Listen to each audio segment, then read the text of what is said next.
My name is Eliza Moore. I'm 47 years old, and I deliver groceries to survive. It wasn't always like this.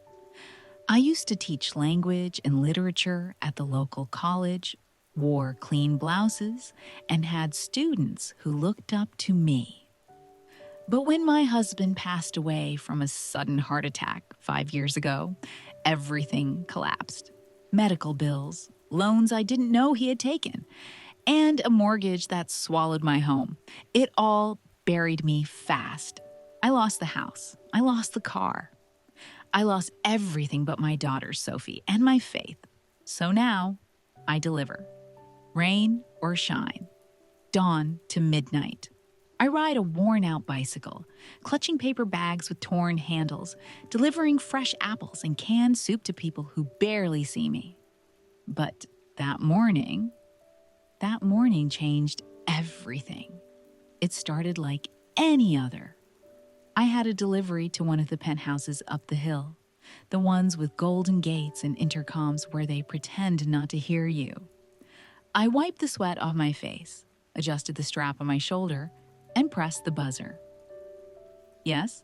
A deep voice answered, curt and cold. Grocery delivery for Mr. Lennox. A pause. Then, the gate buzzed open without another word. I pedaled through the long driveway, heart pounding from the climb. The mansion looked like something out of a magazine.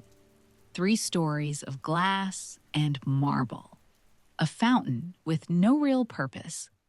A garden that had been manicured by someone who probably never touched soil. The front door opened before I even knocked, and there he stood. Maxwell Lennox, the Maxwell Lennox, tech investor, real estate shark. A man who turned failed startups into gold mines and rumors into fortunes. He was barefoot in a linen shirt, sipping from a mug that probably cost more than my weekly income. He looked at me like I didn't belong in his world. "Put it on the table inside," he said, not even holding the door open. I stepped in. His house smelled like money, scented candles, leather, and entitlement. As I set the bags down, a book on his coffee table caught my eye.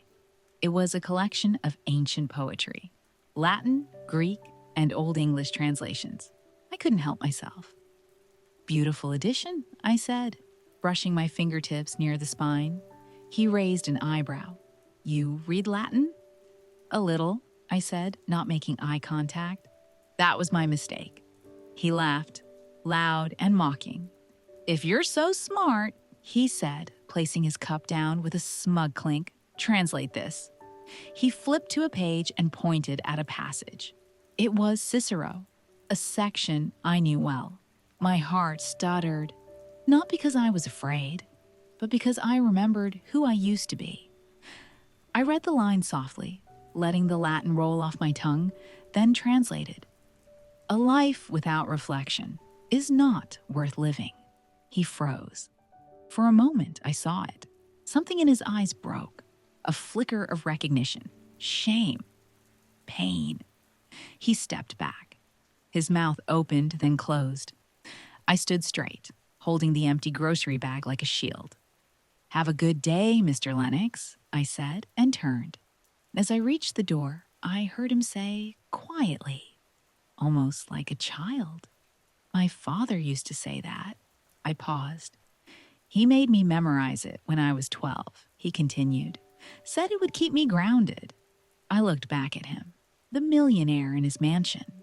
But suddenly, he looked so small. I didn't say anything. What could I say? But I saw something shift in his face, like a crack in the marble of his pride. And that was the beginning. The next delivery came 2 days later. Same house, same gate. But this time, Maxwell Lennox opened the door before I could press the bell. "Eliza, right?" he asked, casually leaning against the frame. I hesitated. "Yes. I requested you.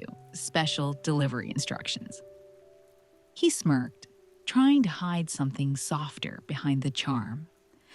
I stepped inside again, noticing that the poetry book was still on the table, but now it had sticky notes poking out of its edges. He walked beside me as I placed the groceries down, a little too close.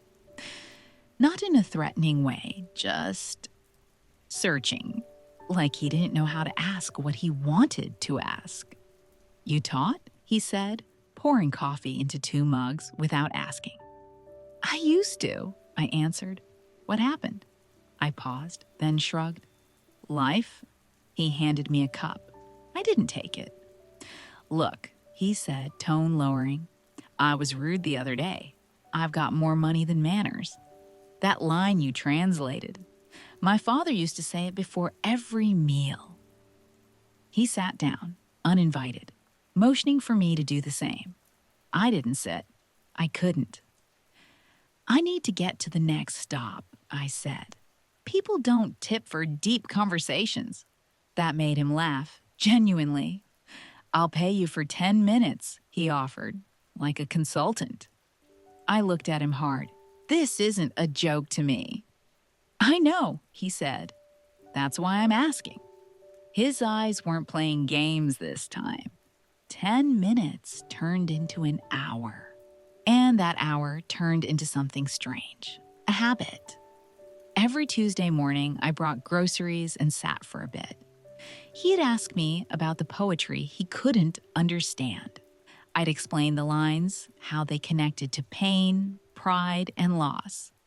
Maxwell had been rich for so long that he forgot what real conversations sounded like. He didn't talk about investments or banks or luxury. He asked about meaning, about guilt, about why his sister didn't speak to him anymore, about a woman he once loved but left behind because she didn't fit the image. He was a man imprisoned by his own success, and I was just trying to pay off Sophie's school fees. But something unexpected happened. One Tuesday, I found him in the garden, on his knees, digging. "Tomatoes," he said. "I want to grow tomatoes." I tilted my head. "You have 5 gardeners." "I don't want them to grow them. I want to." I knelt beside him. "You've never planted anything in your life." "I know," he said, his hands trembling slightly. "But you said once that roots matter." I didn't remember saying that, but I must have. That same day, he asked about my daughter. For the first time. "She's 16, I said. "Smarter than both of us combined." He smiled. And then, gently, "Why don't you teach again?" I didn't answer. I couldn't, because teaching had been who I was. And when I lost it, it felt like losing myself. Maxwell must have sensed it. He looked down at his dirt-covered hands and said quietly, "Sometimes when we lose everything, that's when we finally hear God's whisper." I froze. It was almost a paraphrase of Job 33:14. I'd read it once in my darkest hour. For God does speak, now one way, now another, though no one perceives it. Maybe I hadn't been listening, but now I was. It was a Thursday when everything changed. I was riding down from the hills after another session with Maxwell. Grocery bags lighter, but my mind heavy. Sophie had been quiet lately, not her usual thoughtful quiet, but distant. I hadn't wanted to ask. Maybe I was afraid of what I'd hear. That evening, as I folded clothes in our cramped apartment, she walked into the room with her hands behind her back and said, "Mom, can we talk?" I turned slowly, nervous. She pulled out a letter. I knew the seal, the blue crest, the one from the art school she'd dreamed of since she was 12. "I got in," she whispered. My breath caught in my throat.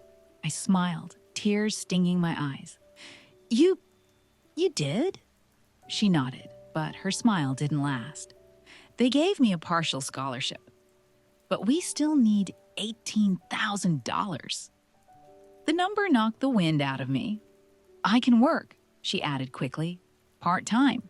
I can take fewer classes, stretch it out. No, I said firmly. You earned this.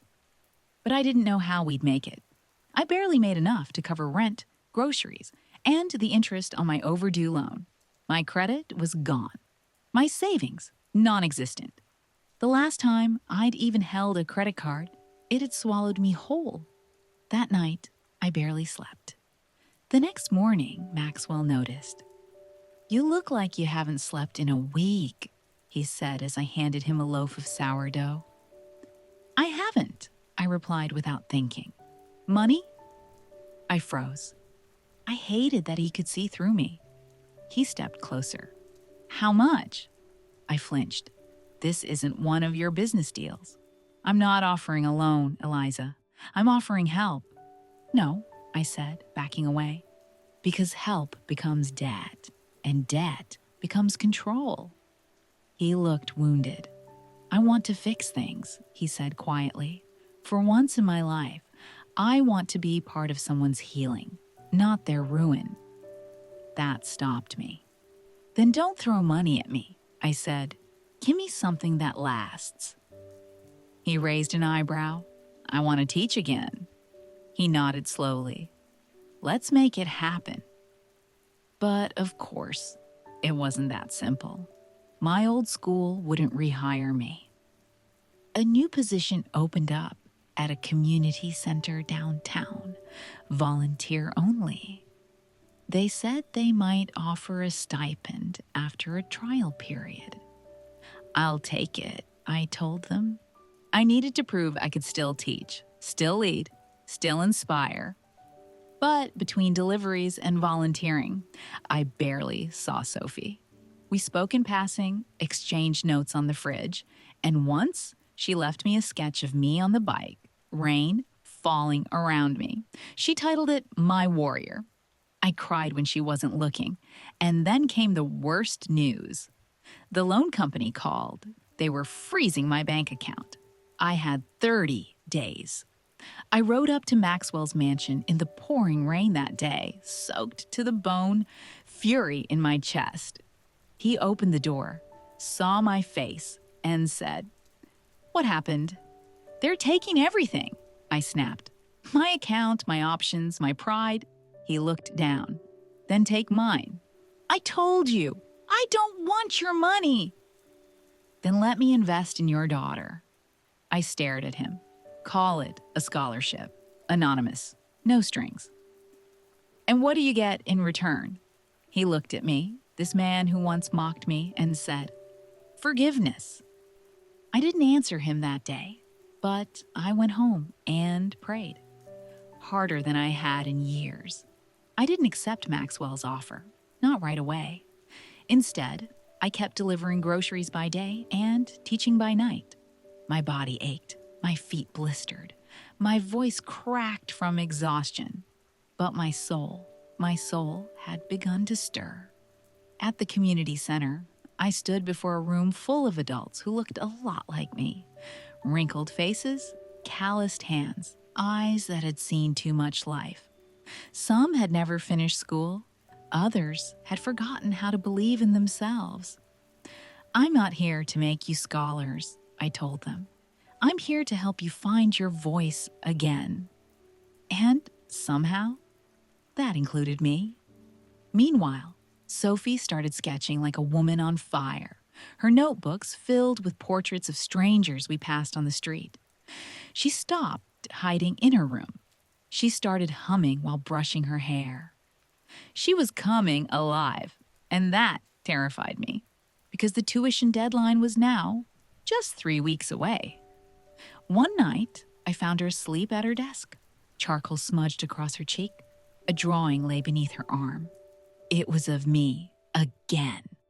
But this time, I was standing tall, behind a classroom podium, a soft light around my head like a saint in stained glass. She believed in me more than I did. That's when I called Maxwell. He answered on the first ring. "Eliza, I want to talk," I said. When I arrived at his house, he was waiting in the garden beside his tomato plants, now small but growing. "Tell me," he said simply. I'll accept the money. For Sophie. On one condition. He nodded. Name it. You put it in a trust in her name. I don't want $1 in my hands. He looked almost relieved. Done. And you don't tell her where it came from. Ever. He paused. She deserves to know. She deserves to believe she earned it because she did. He agreed. And so the transfer happened quietly, legally, clean. But something shifted between us after that. We started talking more, not about poetry or investments, but about fear, regret, faith. One night, I told him about the verse I'd leaned on when my husband died, how I repeated it through tears when I sold my wedding ring to buy Sophie's school books. Though I walk through the valley of the shadow of death, I will fear no evil. Maxwell was silent a long time. Then he whispered, I've never feared death, but I've always feared being unloved. I looked at him, and for the first time, I didn't see a millionaire. I saw a boy who never healed. The letter came on a Tuesday. I found it in my mailbox, wedged between utility bills and coupon flyers. A thin white envelope with no return address, but the handwriting was unmistakable. Sophie's father, Mark, my late husband, except it wasn't from the grave. I sat down on the curb, trembling as I opened it. Eliza, it began. I'm not dead. The world spun around me. I read the next lines in disbelief. He hadn't died of a heart attack. He had disappeared, faked his death, because of debt, because of shame, because of a scandal at his job. That would have ruined our lives if it had come to light.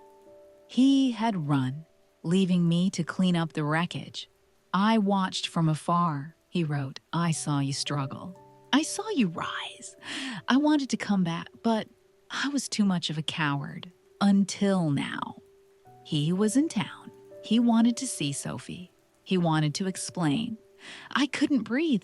My fingers went numb. My heart broke all over again.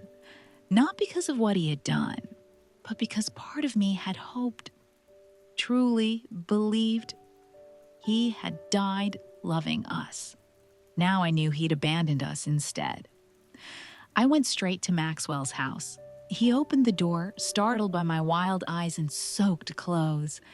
It had started to rain without me even noticing. He's alive, I said. He didn't ask who. He just guided me inside and listened. When I finished reading the letter out loud, Maxwell remained still. Then he stood and walked to the window, staring into the gray horizon. You need to tell Sophie, he said. I can't, I replied. Not yet. She deserves the truth. She deserves peace, I shot back. She finally has it. He turned toward me slowly. If you hide this, you'll become the very thing that broke you. That cut deep, but I knew he was right. Still, I wasn't ready. The next day, I went to the community center to clear my head. One of my students, Maria, a 62-year-old woman with eyes like shattered glass, stayed after class. You look like you've been carrying a boulder on your back, she said. I laughed softly. Maybe I have. She looked at me, serious now. You know, when my husband left me, I pretended he died. It was easier than facing the truth. I froze. She continued, but God doesn't heal what we pretend isn't broken. The words hit me like thunder. That night, I told Sophie everything. She didn't cry. She didn't scream. She just said, I always felt like something didn't add up. Then she asked the question I feared most. Do I have to meet him? I paused. That's up to you. She nodded, walked to her room, and closed the door. I stayed up all night praying. And when dawn broke, I realized something. My story wasn't just about survival anymore. It was about truth.